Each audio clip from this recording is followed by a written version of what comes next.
के 4 दिन पचाने में लगल रहता है, रिजल्ट होगा फिर अगला बार के प्लानिंग रखा है, पंचवर्षीय योजना है, 1 साल का प्लानिंग। कुछ पानी चढ़े तो बोतल लेके आओ यहाँ टांग और बैठ के पढ़, क्लास छोड़ने के लिए सोचो मत, बैठो। बोलो जल्दी, इसमें बराडा कहाँ कर लेते हैं?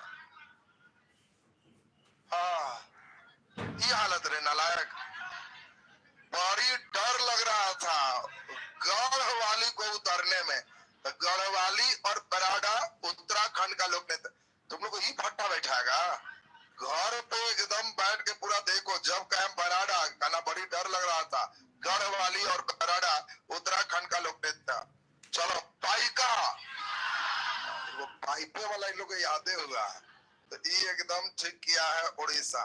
तरंग मेल, ढक्कन खुला था याद है ना, ढकनी, और ये उड़ीसा। कोई नहीं बोलना नहीं, चल खड़ा हो, कोई नहीं बोल, गलत एकदम नहीं होना चाहिए। तो ध्यान दीजिए, पिछले क्लास हम लोग पूरे इसको देख लिए थे, हम लोग संगीत भी देखे थे, सारे गामा भी देख लिए थे, उत्तर भारत और कर्नाटक शैली भी हम लोग देखे थे। आज हम लोग को सीखना है वाद्य यंत्र। सुनो अब ध्यान से, लिखना बंद रखो, कुछ नहीं लिखना है। वाद्य यंत्र गहराई से चल रहा है, खूब बढ़िया से सुने, कोशिश करना है कि हमको एकदम याद हो जाए। देखिए यंत्र मेन 3 तरह का है। एक यंत्र है जिसमें थाप दिए जाते हैं, पतली झिल्ली चमड़ा या किसी चीज का लेयर देते हैं।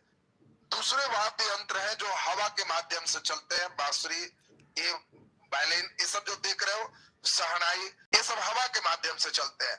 और तीसरा है जिसमें तार होते, और उस तार को हम लोग बजाते हैं, जैसे बीना, सारंगी, ये सब तार वाला। यानी वाद्य यंत्र के 3 टाइप्स, एक पतले झिल्ली, दूसरा हवा, और तीसरा तार। तो जो पतले झिल्ली वाले हैं उसको आघात वाद्य यंत्र कहते हैं, आघात करना, मारना, और इसी को हम लोग अवनथ वाद्य कहते हैं। अवनथ वाद्य उसका शुद्ध नाम हो गया, और इसी के अंतर्गत तबला, ड्रम, ढोल, मृदंग। एक अच्छा, कोई बच्चा जानते हो कि ढोल और मृदंग में अंतर क्या है? बताओ। हम कहे अच्छा, एक ही में, चलिए बढ़िया। वही साथी का ध्यान दीजिए, हम लोग के यहाँ उत्तर भारत में जो भी आप देखे हो उसमें तबला और ढोल ये उत्तर भारत में चलते हैं। दक्षिण भारत में जब जाओगे तो उसी शैली को कर्नाटक संगीत बोले थे, पिछले दिन समझाया थे। तो साउथ में वहां तबला का स्थान मृदंग ही लेता है। मेन बेसिक स्ट्रक्चर में अंतर क्या है आप लोग सब देखे होंगे, अगर एक पार्ट और इतना बड़ा है और दूसरा मुंह एकदम छोटा है, और ई वाला अगर बज रहा है तो समझना ही मृदंग है। और ढोल में जनरली क्या है ना, बहुत थोड़ा स्लाइटली डिफरेंस होता है, हल्का अंतर है। लेकिन एक पार्ट एकदम छोटा है, वो एकदम बड़ा, ई वाला कभी भी देखना और बज रहा है तो समझना मृदंग बज रहा। कई लड़का वो देख के सोचता है कि पता नहीं क्या बज रहा है, तो जो एक पार्ट बड़ा और दूसरा छोटा ढोल जैसा ही रहेगा तो समझना कि मृदंग है। और ये उत्तर भारत में ज्यादा है कि साउथ में?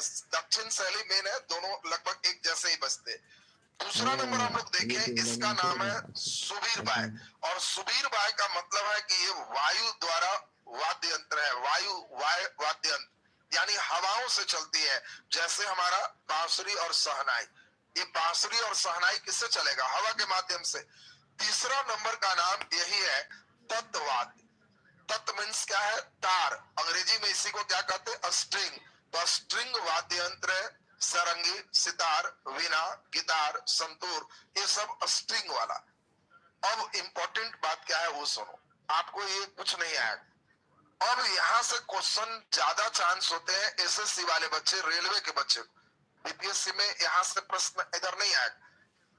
उन लोगों को यहाँ पर समझना यह है कि इतने वाद्य यंत्र हो गए, हर यंत्र से संबंधित कोई व्यक्ति, अब उस व्यक्ति का नाम ट्रेडिशनल में याद रखना है। दूसरा सबसे इंपॉर्टेंट क्या याद रखना है, जिस साल परीक्षा दे रहे हो, मान लो 24 में परीक्षा, तो 24 में गणतंत्र दिवस के पहले 26 जनवरी के पहले 20-22 को घोषणा होगा पद्म पुरस्कार। और पद्म पुरस्कार जब घोषित होगा, अखबार में आएगा कि इतने लोगों को पद्म पुरस्कार दिया गया, पद्म श्री, पद्म भूषण, पद्म विभूषण। इसमें कला से संबंधित इतने लोग। आपको कुछ नहीं करना है, सब पर ध्यान नहीं देना है। जिसमें लिखा जाए कि बांसुरी से संबंधित है, तबला से संबंधित है, उस व्यक्ति